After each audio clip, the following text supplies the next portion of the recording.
A computer company intended to use the extrinsic semiconductor material to develop some components. Explain two possible applications of the material. So here the material that we are looking at is the extrinsic semiconductor material.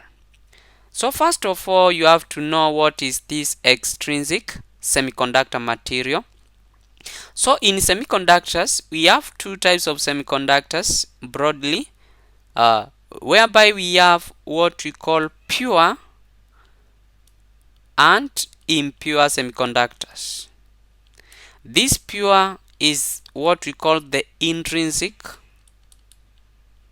and the impure is the extrinsic. Intrinsic semiconductors, these are semiconductors that have no impurities, but extrinsic, these are semiconductors that have impurities.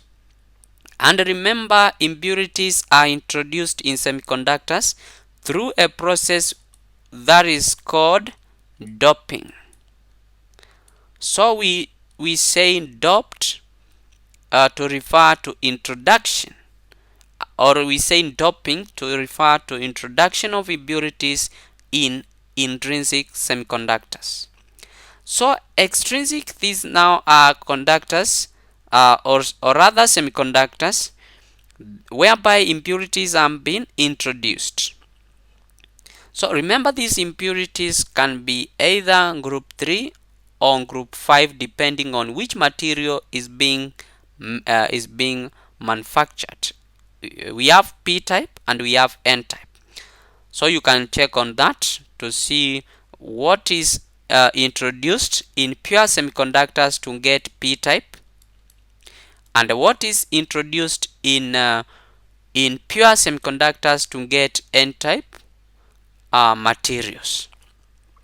So in this case now, for extrinsic semiconductors, we have applications which include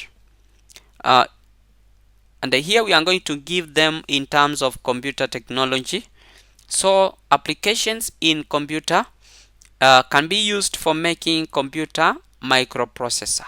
Remember, most of the circuitry of the computer are made by using semiconductors. So the computer's microprocessor, or the CPU, is manufactured using semiconductors. Also can be used for manufacturing transistors, which are useful in the computer circuitry. So those are the two applications that we can have there. There are more. You can look at more applications for the same.